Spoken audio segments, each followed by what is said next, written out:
আসসালামু আলাইকুম। নয়াদিগন্তের টপ নিউজে আপনাদের স্বাগত জানাচ্ছি আমি শাহানা জাহান। আজকে টপ নিউজের শিরোনাম, বিডিআর হত্যাকাণ্ডে ভারতের সংশ্লিষ্টতা নিয়ে প্রশ্ন তোলা কতটা যৌক্তিক। 2009 সালের 25-26 ফেব্রুয়ারি পিলখানায় ঘটে বাংলাদেশের ইতিহাসে সবচেয়ে ভয়াবহ সামরিক হত্যাকাণ্ড। 57 জন সেনা কর্মকর্তা নিহত হন। এত বছর পরেও প্রশ্ন থেকে যায়, এটা কি শুধু একটি বিডিআর বিদ্রোহ ছিল, নাকি এর পেছনে ছিল বৃহত্তর কোনো আন্তর্জাতিক ষড়যন্ত্র?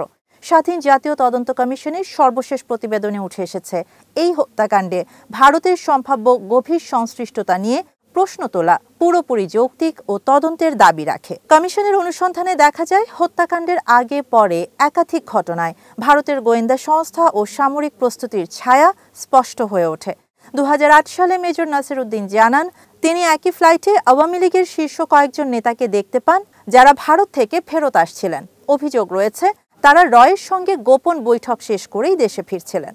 মেজর নাসির জানান, আগামী 12 থেকে 15 বছর বাংলাদেশি সেনাবাহিনীকে কার্যত অচল করে দেয় এর লক্ষ্য ছিল। 2008 সালে মেজর নাসির ভারতীয় ভিসার জন্য ঢাকার ভারতীয় হাইকমিশনে গেলে কর্মকর্তা নীরাজ শ্রীবাস্তবের সাথে তার সাক্ষাৎ হয়। এ সময় মেজর নাসিরকে তিনি হুমকির সুরে বলেন, 2001 সালের পাদুয়া সীমান্ত সংঘর্ষের শাস্তি বাংলাদেশকে পেতেই হবে। মৃত্যুদণ্ডপ্রাপ্ত আসামি শহীদুর রহমান জানান, ভারতীয়দের সঙ্গে বৈঠকের পর পরিকল্পনার চূড়ান্ত সমন্বয় হয় ঢাকায় শেখ ফজলেনুর তাপসের বাসায়। সেই বৈঠকে উপস্থিত ছিলেন নানক, মির্জা আজম, তাপস, শেখ সেলিম, লেদার লিটন ও তোরাবালি। বিদ্রোহের দিন পিলখানার আশপাশের রয়ের কর্মকর্তাদের দেখার দাবি করেন সাবেক সংসদ সদস্য গোলাম রেজা। আর নিহত ক্যাপ্টেন তানভীরের স্ত্রী জানান, পিলখানার ভেতরে ভারতীয় কমান্ডো বাহিনী এনএসজির উপস্থিতির কথা তার স্বামী ফোনে জানিয়েছিলেন।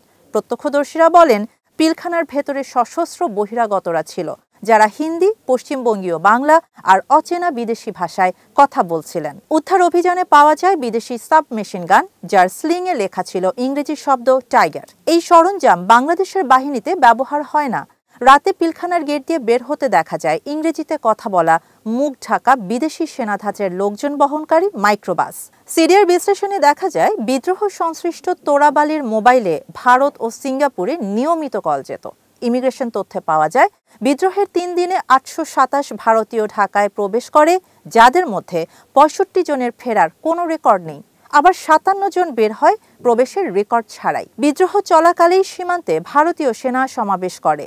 সাবেক সেনা কর্মকর্তারা জানান, বাংলাদেশ সেনাবাহিনী অভিযান শুরু করলে ভারত 3 দিক দিয়ে প্যারাট্রুপার ঢোকানোর প্রস্তুতি নেয়। এই তথ্যের সমর্থন মেলে অক্সফোর্ড প্রকাশিত গবেষক অবিনাশ পালিওয়ালের বইয়ে, যেখানে ভারতীয় কর্মকর্তারাই স্বীকার করেছেন ঢাকা বিমানবন্দর ও গণভবন দখল করে শেখ হাসিনাকে উদ্ধারের পরিকল্পনা ছিল প্রস্তুত। স্বয়ং ভারতের হাইকমিশনার পিনাক চক্রবর্তী বলেন, আমরা বাহিনীকে সতর্ক করে রেখেছিলাম। জাতীয় তদন্ত কমিশনের লিখিত প্রশ্নের জবাবে বাংলাদেশের তৎকালীন পররাষ্ট্র সচিব তৌহিদ হোসেনও নিশ্চিত করেন, ভারত স্পষ্ট জানিয়ে দিয়েছিল, সেনা অভিযান হলে 1 ঘন্টার মধ্যেই প্যারাট্রুপার ঢাকায় নামবে। সব তথ্য এক সুতোয় গাঁথলে পরিষ্কার হয়ে যায় যে বিডিআর হত্যাকাণ্ডের সাথে ভারতের ঘনিষ্ঠ সম্পর্ক ছিল। 1. বিডিআর নেতৃত্বশূন্য ও সেনাবাহিনী দুর্বল করার লক্ষ্য, এতে সবচেয়ে বেশি লাভবান হয় ভারত। 2. 2001 সালের পাদুয়া সংঘর্ষে বিএসএফ এর বড় পরাজয়ের প্রতিশোধমূলক মনোভাব। 3. ভারতের উচ্চ পর্যায়ের কূটনৈতিক সামরিক তৎপরতা। 4. পিলখানায় ভারতীয় এনএসজির সম্ভাব্য উপস্থিতি। 5. সন্দেহজনক বিদেশি সেনাধাঁচের ব্যক্তিদের দেখা যাওয়া। 6. ভারতের নাগরিকদের অস্বাভাবিক সংখ্যা প্রবেশ বহির্গমন। 7. গবেষণা ভিত্তিক বইয়ে ভারতীয় কর্মকর্তাদের স্বীকারোক্তি যে ভারত প্যারাট্রুপার মোতায়েন করেছিল। সব মিলিয়ে 25-26 ফেব্রুয়ারি 2009 সালের পিলখানা হত্যাকাণ্ডে ভারতের সম্ভাব্য গভীর সংশ্লিষ্টতা কোনো গুজব নয়, বরং সেটি গভীর ও স্বাধীন অনুসন্ধানের দাবি রাখে। শাহানা জাহান, নয়াদিগন্ত।